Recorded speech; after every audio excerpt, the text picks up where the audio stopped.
Hello, Benjamin Friedman here, and I'd like to share with you a thought that I shared with the congregation this past Shabbos. It's also a worthwhile thought to bear in mind for Hanukkah. We're going to follow up more on that this coming week.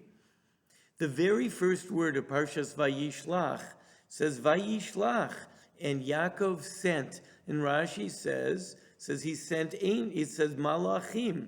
Malachim in Hebrew could mean messengers, or it could be angels, because angels are also messengers. But if it says malachim, I would presume he sent human messengers. FedEx, courier company, maybe someone that he hired, his assistants or something. And yet Rashi comments, based on the Midrash, malachim mamish, real bona fide angels.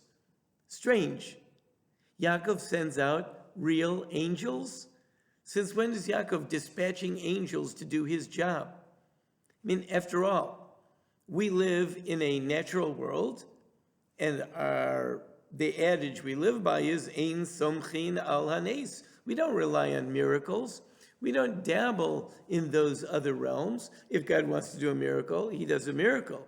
But we don't send angels to do our bidding, and we don't rely on miracles. So what's going on? Why did Yaakov send angels? Why didn't he send like real human messengers? Rabbi Moshe Feinstein, the great Rabbi Moshe Feinstein, comments and teaches us a rule that he says is found and applicable in many places in the Torah. Rabbi Feinstein says, why is it that we don't rely on miracles?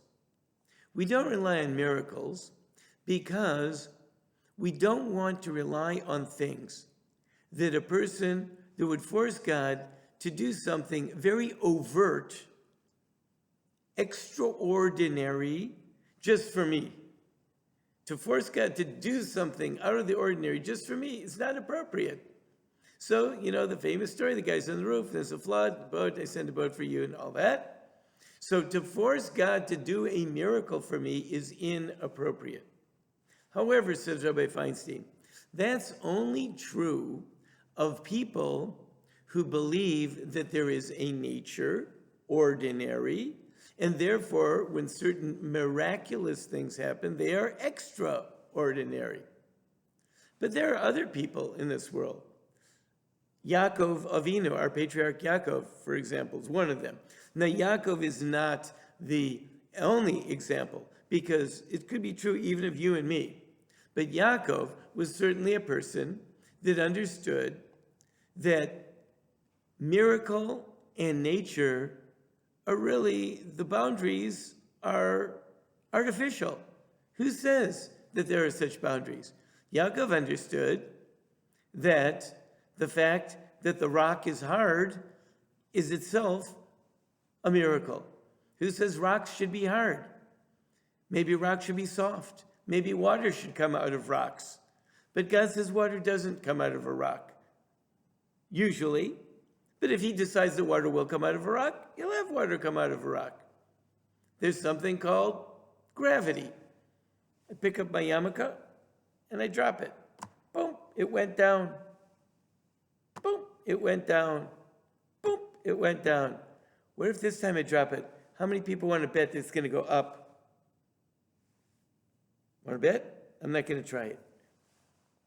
As a matter of fact, nowadays we have quantum physics. Quantum physics is really challenging a lot of these assumptions. Quantum physics really says the yarmulke won't necessarily fall down. Most of the time, overwhelmingly, the yarmulke will go down. But maybe one time, in who knows how many chances, it'll go up. Quantum physics is asking a lot of questions about these things, and go Google the double slot experiment and all that type of stuff. So people like Yaakov, who, when he leaves Beersheba, arrives immediately in Haran, all the way in northern Syria, and then realizes, oh my gosh, I forgot to pray at the temple. And he turns around to go back, and the next thing you know, he's at the temple. And he goes to sleep there, and he sees angels going up and down the ladder. And then he takes a stone, 12 stones, and put them around his head, and they fuse into one. And people like Yaakov, who then go out and live with Lavan and set up all kinds of situations where the speckled and the spotted sheep will belong to him and not to Lavan. And they do that by stripping the bark off the little sticks, which have no basis whatsoever in any rules of genetics or manipulating, splicing or manipulation, nothing. And yet, when he does that, the sheep are speckled and spotted. So, what's going on? When Yaakov lives like that, Yaakov realizes that there is no border between nature and miracle. It's all one large miracle. It's the way that God intends to do things. And if he intends something to be different one time or another, it'll be different. If he intends to follow a pattern, most of the time he'll follow a pattern. If he's going to stop the pattern, he'll stop the pattern. So a person like Yaakov, he can rely on a miracle, because to him, when miracles happen, it's not like, oh, that was a miracle. He thanks God every day that every single thing that happened was a miracle. When he has food, he thanks God that he has food. It's miraculous. This is why Yaakov leaves behind a few little jars or jugs. He goes back and he gets them, because he says, every single thing that God gave me has infinite potential within it. He doesn't write anything off of, oh, those are just little jugs, they don't do anything. No. Maybe they're just a little jug of enriched uranium. How much power is inside those atoms? He sees everything that I have, if God gave it to me, it has infinite potential. He's thankful to God every day for all the miracles that God did for him. And therefore, Yaakov doesn't mind. He can send angels out. To him, there is no difference between sending angels and human messengers. And if the human messengers get there and come back, it's as miraculous as angelic messengers coming and getting there and coming back. Now, the rest of us, we get stuck. We get stuck in a mode where we see things happen over and over and over again. And as the miracle repeats itself over and over and over again, every time I drop the yarmulke, it falls down. So then I tend to start to call that nature and expect that that's what's going to happen next. And it's true. You can get stuck in that. If you do, then you have to rely on that system. And you're not really allowed to call up or depend on a miracle. But those that truly rely on God's actions every moment of the day, they rely on infinite miracles. One of my most favorite stories is a book called Hasidic Tales of the Holocaust, written by Yafa Eliach. And I think one of the early stories is my favorite one in the whole book. This is a story of the Blujever Rebbe. The Blujever Rebbe, all the people of his town in Europe, I don't know exactly where he was located, were taken out by the Nazis outside of town. They were forced to dig a gigantic pit.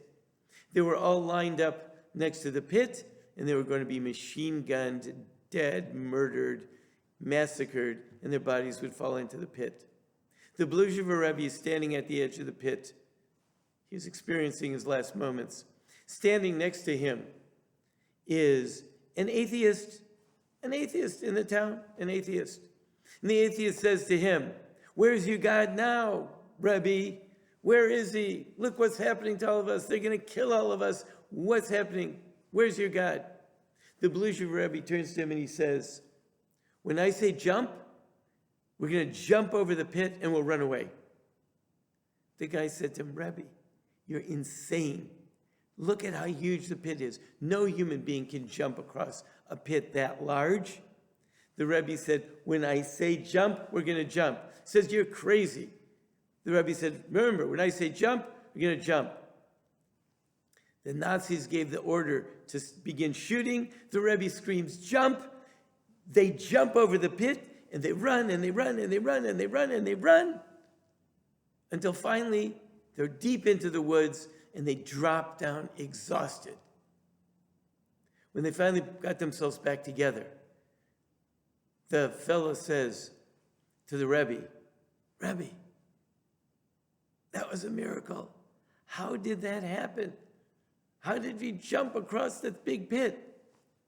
The Rebbe says, "As we were getting ready to jump across the pit, I saw my ancestors come down, and they said to me, hold on to my tzitzis. So I grabbed their tzitzis, and they took us across the pit, and we ran. And the Rebbe said to the atheist, but how did you get across the pit? And the atheist says, Rebbe, I held on to your tzitzis. For the Blushev Rebbe, if you need to get across the pit, you can get across the pit. If God doesn't want you to get across the pit, you won't. And if he does, you will. You have to presume that you will, though. And the fact that the pit is too big for a human being to cross, that's only in the natural world. Why limit your opportunities? Why limit your options?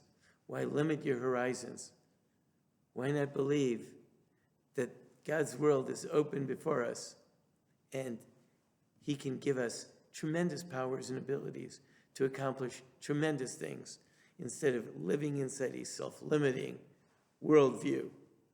We're going to continue talking about this idea when we come to the holiday of Hanukkah in just a very few short days.